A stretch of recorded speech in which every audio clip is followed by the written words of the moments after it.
What we're doing is really important. It involves your heart, it involves love, it involves your willingness to be on the planet and in your body, and to share the sacred talents and the gifts that you were born with. And my job tonight is to help you become fearless and creative, and to allow that divine spirit that's inside you to move you spontaneously so that you can do what you're here to do, that you can manifest your divine purpose in this lifetime, in this body. Does that sound good? Yeah. So as you already know, my name is Sonya Sophia, and I travel around the world teaching this process called EFT. Some people know it as the tapping thing. Others know it as meridian tapping. There's various names for it. It's a branch of energy psychology, also known as epigenetic medicine. And they're finding that we're frequency-based beings. We're basically congealed vibrational fields, right? We know that everything is made of pixels of light. And the more condensed the pixels of light become, the more material they become. And we're pretty solid. So we're these condensed pixels of light that's coagulated together and that vibrates at a certain ratio that creates a physical body. You take it to a slightly lighter ratio and it's the sound of my voice, which is actually pixels of light traveling through the room into your ears. Your thoughts are also pixels of light at an even more refined level because it moves faster than my voice can.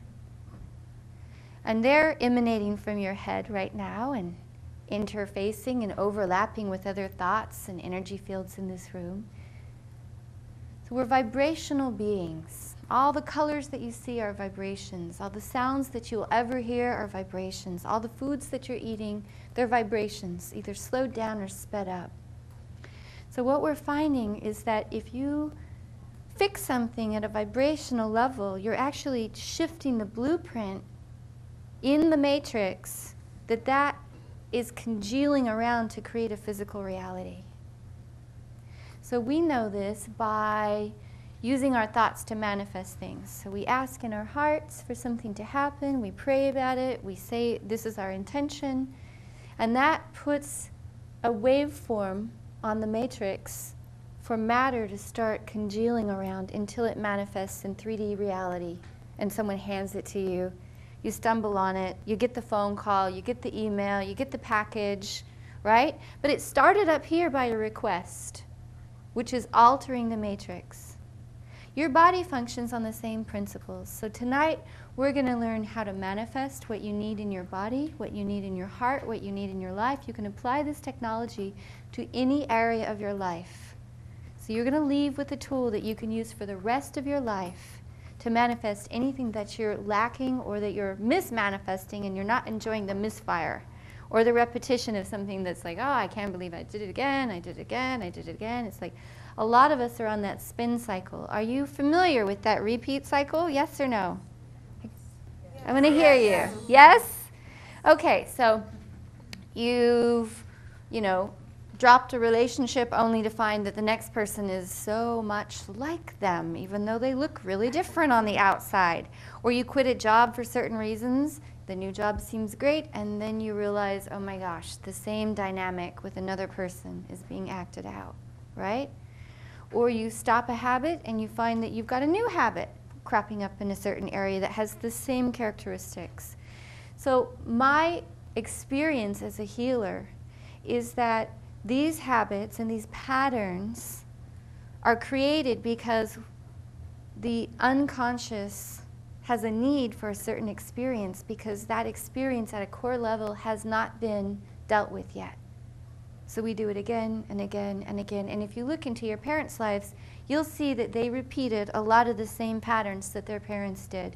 Maybe a lighter level, a softer version, hopefully, than what was done to them. And they'll often say, as they're hitting you, you think this is bad? We were tortured for days. I'm only hitting you with my hand. And it's like, well, gosh, did you not notice that that was hard for you? Why do you want to do this to me? Right? So But yeah, it's a lighter version of the same pattern. And then we get down on ourselves, we judge ourselves for, I can't believe I did that again, or I can't believe I did to my children what I said I would never do, what my parents did to me, but it just came blurting out of my mouth. Or I promised I wouldn't tell, my ex-boyfriend about all my other ex-boyfriends and how horrible they were to keep him from doing those things, but I did it again. Or my ex-wife, or whatever it is that you've been repeating. Even habits around money and spending. You ever get that feeling where you just get paid and then suddenly you're like, I have this incredible urge to spend it all, like today. And then because you're used to that feeling of not having and lacking, so when you have the abundance, you're like, gotta get rid of this really fast because it's not feeling natural for me yet. It's not normal for me to have that much in my bank account or that much love coming into my life. I gotta do something to kind of screw it up, right?